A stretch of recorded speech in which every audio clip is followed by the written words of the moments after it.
Hello guys, quality ചോയ്സിലേക്ക് സ്വാഗതം. ഒരു കുടുംബ ജീവിതത്തിലേക്ക് ചുവട് വെച്ച് കഴിഞ്ഞാൽ നമ്മുടെ എല്ലാവരുടെയും ആദ്യ സ്വപ്നം ഒരു വീടായിരിക്കും, അല്ലേ? ഇത്തരത്തിൽ ചിന്തിക്കുന്നത് വളരെ നല്ലൊരു കാര്യമാണ്, പ്രോത്സാഹിപ്പിക്കപ്പെടേണ്ടതാണ്.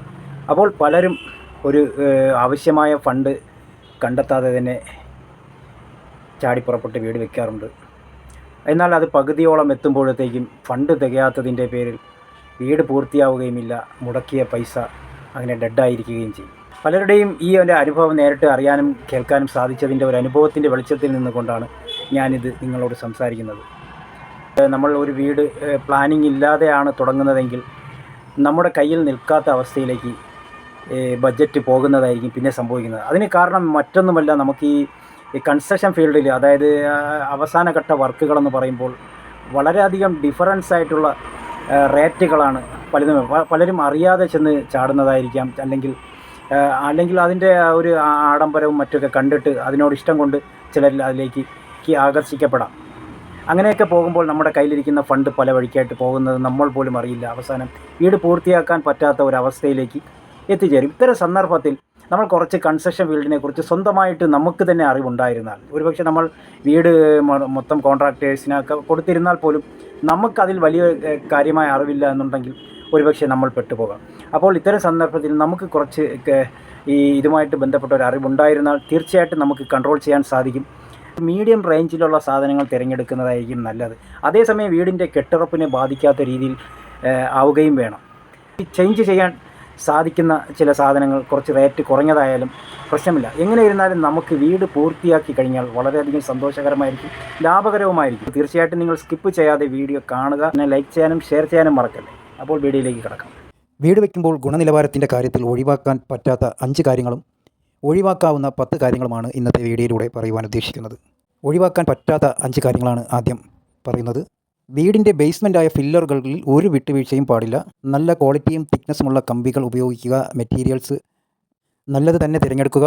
അതിൻ്റെ വലിപ്പത്തിലോ എണ്ണത്തിലോ ഒന്നും യാതൊരു കുറവും വരുത്താതെ സ്ട്രോങ് ആയിട്ട് തന്നെ ചെയ്യാൻ ശ്രമിക്കുക. രണ്ടാമതായിട്ട് കട്ടള, വാതിൽ, ജനൽ തുടങ്ങിയവയുടെ തടിയിൽ വളരെ ക്വാളിറ്റി ഉള്ളത് തന്നെ നമ്മൾ തിരഞ്ഞെടുക്കേണ്ടതുണ്ട്.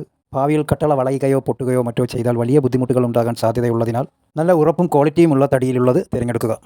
അതുപോലെ തന്നെ തട്ട്, കോൺക്രീറ്റ്, ബീമുകൾ എല്ലാം തന്നെ പറഞ്ഞതുപോലെ അസ്ഥിവാരത്തിൻ്റേതുപോലെ തന്നെ ക്വാളിറ്റിയിലുള്ള കമ്പികളും മെറ്റലും ഉപയോഗിച്ച് അത്യാവശ്യം വലിപ്പത്തിലും കനത്തിലും തന്നെ ചെയ്യുക.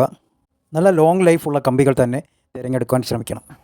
നാലാമത്തേതായി വയറിംഗ്, പ്ലംബിംഗ് വർക്കുകളിലുള്ള കേബിൾ നല്ല ക്വാളിറ്റിയും തിക്നെസ്സുമുള്ളത് തിരഞ്ഞെടുക്കുക. അതോടൊപ്പം തന്നെ പ്ലംബിംഗ് വർക്കുകൾ, അതിൽ കൺസീൽഡ് വർക്കുകൾക്ക് ആവശ്യമായ പൈപ്പുകൾ വളരെ തിക്നെസ്സുള്ള പൈപ്പുകൾ തന്നെ തിരഞ്ഞെടുക്കാം. അതോടൊപ്പം തന്നെ കൺസീൽഡ് ഫിറ്റിങ്സുകൾ ഉണ്ടെങ്കിൽ അതും നല്ല തിക്നെസ് ആയത് തിരഞ്ഞെടുക്കുന്നതിലൂടെ ഭാവിയിൽ ഉണ്ടാകാവുന്ന ലീക്കേജൊക്കെ പ്രോബ്ലംസ് നമുക്ക് ഒഴിവാക്കാവുന്നതാണ്.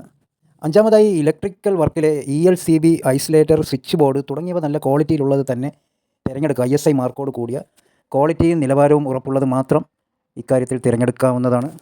ഇക്കാര്യത്തിൽ ചിലവ് കുറച്ച് ഫണ്ട് സേവ് ചെയ്യാൻ ശ്രമിക്കരുത്. ഇനി പറയാൻ പോകുന്ന 10 കാര്യങ്ങളിലും നിങ്ങൾക്ക് നല്ല രീതിയിൽ ബുദ്ധിപൂർവ്വം തിരഞ്ഞെടുക്കുകയാണെങ്കിൽ നിങ്ങൾക്ക് നല്ല രീതിയിൽ ഫണ്ട് കുറയ്ക്കാവുന്നതാണ്. നല്ലൊരു ഫിനാൻഷ്യൽ സേവിങ്ങിലൂടെ നിങ്ങൾക്ക് വീട് എളുപ്പം പൂർത്തിയാക്കുവാനും സാധിക്കും.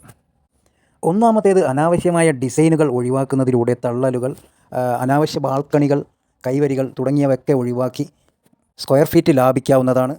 രണ്ടാമതായി നല്ല അസ്ഥിവാരവും ഫില്ലറുകളുമുള്ള കെട്ടിടത്തിൽ നമുക്ക് ചുടുകല്ല് ഒഴിവാക്കി ഹോളോ ബ്രിക്സ് മതിയാകുന്നതാണ്. അതിലൂടെ നല്ലൊരു സംഖ്യ നമുക്ക് ലാഭിക്കാം. അതോടൊപ്പം തന്നെ ഒരു പരിധിവരെ നമുക്ക് പാറപ്പൊടി മിക്സ് ചെയ്ത് ചേർത്ത് മണലിൽ നല്ലൊരു സംഖ്യയും ലാഭിക്കാവുന്നതാണ്. മൂന്നാമതായി തറയിൽ ടൈൽസ്, ഗ്രാനൈറ്റ് എന്നിവ ഒഴിവാക്കി മാർബിൾ തിരഞ്ഞെടുക്കുന്നതിലൂടെ മിക്ക ഷോപ്പുകളിലും ഡെഡായി കിടക്കുന്നതും അല്ലാതെയും തന്നെ മാർബിളിൻ്റെ ഉപയോഗം ഇന്ന് കുറവായതിനാൽ തന്നെ വളരെയധികം ലാഭകരമായ തുകയ്ക്ക് മാർബിൾ ലഭിക്കുന്നതാണ്. പിന്നെ മാർബിൾ തിരഞ്ഞെടുക്കുന്നതിലൂടെ നമുക്ക് നല്ലൊരു സംഖ്യ ലാഭിക്കാവുന്നതാണ്. അതുപോലെ ഇലക്ട്രിക്കലിൻ്റെ ഫൈനൽ വർക്ക് ചെയ്യുമ്പോൾ ഫാൻസി ലൈറ്റുകളൊക്കെ ഒഴിവാക്കിക്കൊണ്ട് സാധാ LED ബൾബുകളും ട്യൂബുകളും ഉപയോഗിക്കാം. അതുപോലെ തന്നെ ഫാൻസി ഫാനുകളും ഒഴിവാക്കി സാധാ നോർമൽ ഗുണനിലവാരമുള്ള ഫാനുകൾ തിരഞ്ഞെടുക്കാവുന്നതാണ്. മികച്ച ബ്രാൻഡ് അല്ലെങ്കിൽ പോലും സാധാ കമ്പനികൾ പോലും ഫാൻ ഗ്യാരണ്ടി ഉള്ളത് ലഭിക്കുന്നതാണ്. അത് വളരെ വർഷങ്ങളോളം ഫാനുകൾ ഒരു കേടുപാടുകളും കൂടാതെ തന്നെ സാധാ കമ്പനി ഫാനുകളും കിടക്കുന്നതാണ്.